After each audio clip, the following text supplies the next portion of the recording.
মহাসড়ক নয়, এ যেন ভোগান্তির আরেক নাম। কয়েকদিনের টানা বর্ষণে সড়কে সৃষ্টি হয়েছে বড় বড় গর্ত, কোথাও ধসে গেছে রাস্তা, কোথাও আবার জমে আছে বৃষ্টির পানি। প্রতিদিনই বিকল হচ্ছে যানবাহন, ঘটছে দুর্ঘটনা, সৃষ্টি হচ্ছে দীর্ঘ যানজট, যার ফলে প্রতিনিয়ত ভোগান্তির শিকার হচ্ছেন হাজারো মানুষ। এমনকি গাড়ি উল্টে পড়ে হতাহতের ঘটনাও ঘটছে প্রতিদিন। প্রতিদিন আপনার 10টা থেকে 12টা অটো উল্টে যাচ্ছে, বড় বড় গাড়ি ফাঁসে যাচ্ছে, যার কারণে প্রতিদিন যানবাহন আমরা ভোগান্তি হচ্ছি।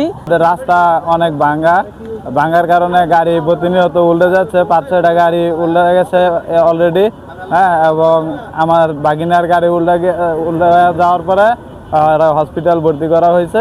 গর্তে জমে থাকা পানি দেখে তার গভীরতা বোঝার উপায় নেই, ফলে প্রতিদিনই বিকল হচ্ছে bus, truck, covered van, private car ও অটোরিকশা সহ বিভিন্ন যানবাহন।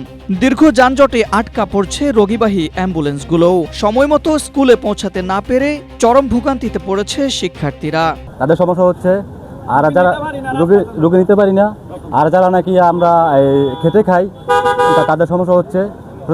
সব মিলে আমরা জনদুর্ভোগে আছি। তো কর্তৃপক্ষের নিকট অতি তাড়াতাড়ি এই রাস্তাটি মেরামত করার জন্য। আমার গাড়িতে বর্তমানে ইমার্জেন্সি ডেলিভারি মাল, কিন্তু এই যে আমি আইছি এই জায়গায় আপনার 1টা সময়, 5টা বাজে, এই যে আপনার 4টা ঘন্টা থেকে বসে রয়েছি, আরো কত ঘন্টা লাগবে আল্লাহ জানে।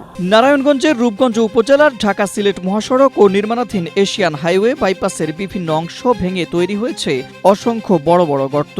কোথাও কোথাও সেই গর্ত এখন রীতিমতো মৃত্যু ফাঁদে পরিণত হয়েছে। প্রতিটি মুহূর্তে ঝুঁকি নিয়ে চলাচল করছে যানবাহনগুলো। স্থানীয় প্রশাসনের দাবি, ক্ষতিগ্রস্ত সড়কগুলো দ্রুত সংস্কারে সংশ্লিষ্ট বিভাগকে নির্দেশনা দেওয়া হয়েছে। বৃষ্টির পানি সরে গেলেই শুরু হবে গর্ত ভরাট ও মেরামতের কাজ। আমার যে রোডস অ্যান্ড হাইওয়ে এক্সিডেন্ট রয়েছেন তার সাথে কথা হয়েছে, ওনার বৃষ্টির পানিটা সরে গেলেই যেগুলো গর্ত তৈরি হয়েছে সেগুলোতে ওনারা ভরাট করে দিবেন, রিপেয়ারমেন্টের কাজ করবেন। তবে স্থানীয়দের দাবি, সাময়িকভাবে গর্ত ভরাটের পাশাপাশি ঝুঁকিপূর্ণ অংশ দ্রুত সংস্কার ও নির্মাণাধীন মহাসড়কের কাজ নির্ধারিত সময়ে শেষ করলেই স্বস্তি ফিরবে এই সড়কে, কমবে যানজট ও দুর্ঘটনার ঝুঁকি। Desk report, Asia post.